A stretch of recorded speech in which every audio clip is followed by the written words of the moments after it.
Hello and thank you for joining us. My name is Ben Sheen. I'm one of Stratfor's deputy editors, and I'm joined here today by distinguished scholar, Middle East and South Asian affairs expert, Kamran Bokhari. Hi, Ben. Today we're going to be talking a little bit about Indian Prime Minister Narendra Modi's visit to America. In his first 100 days of office, Modi has been extremely busy on the international circuit, visiting multiple countries, including Australia, China, and Japan, to name a few. What's the significance of his most recent visit to the United States?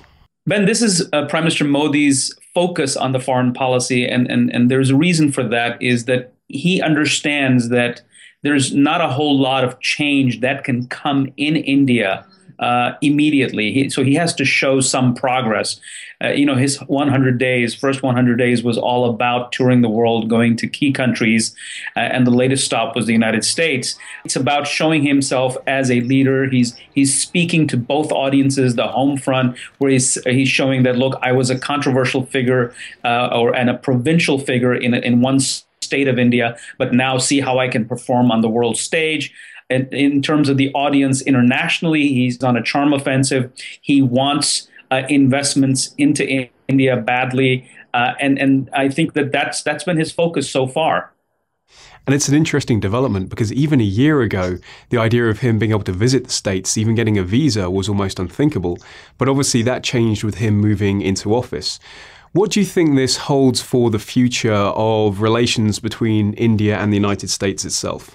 I think India and the United States have been getting close for many, many years, if not decades. We should start looking at it from the end of the Cold War in the late 80s and the early 90s, when the previous government, the previous ruling party, Congress, began to move India away from this sort of quasi-socialist political economy and engaging in market reforms that attracted a lot of attention from the West, particularly the United States. The Indians were very interested in getting the United States much more involved in India and a tighter alignment between New Delhi and Washington. So Prime Minister Modi is taking that to the next level. What he has done in his short stay in the United States, the gatherings at Central Park, Madison Square Garden, an op-ed in the Washington Post with his byline, and the second byline being that of President Obama,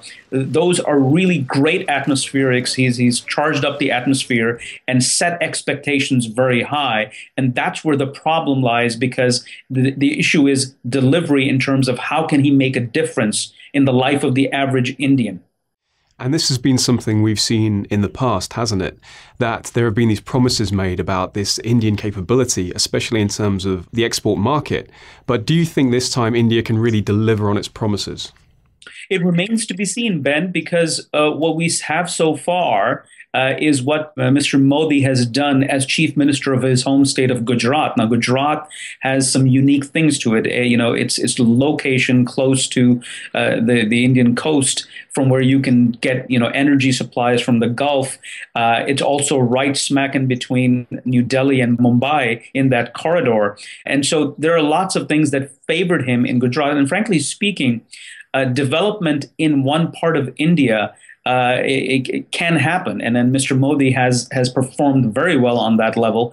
But it's another thing to take what he did in Gujarat and replicate it across a national scene that is so diverse and fragmented.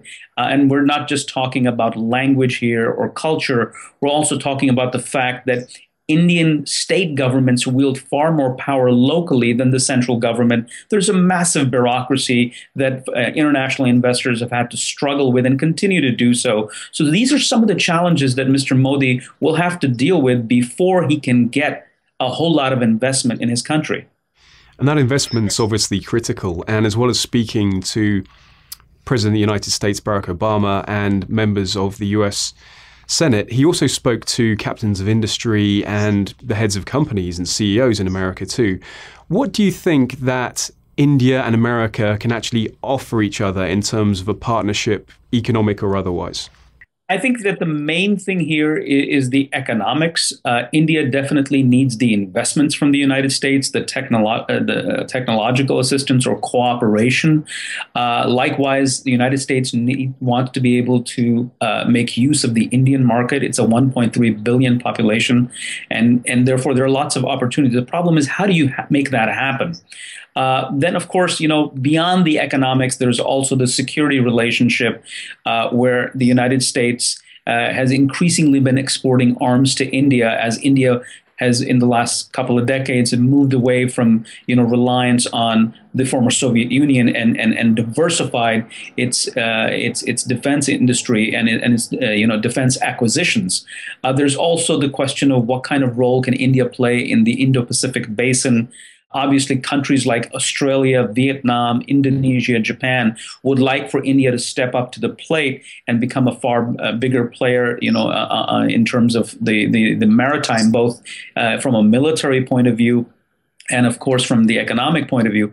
But again, it's going to be a while before India does that. So there's lots of opportunities. The question is, how quickly can they happen, given the constraints that is the geopolitics of India? I think you've put that extremely well, Kamran, and I would like to be able to talk further about this with you, but unfortunately that's all we've got time for today. Thank you so much for joining us, and we really look forward to hearing more about this subject going forward.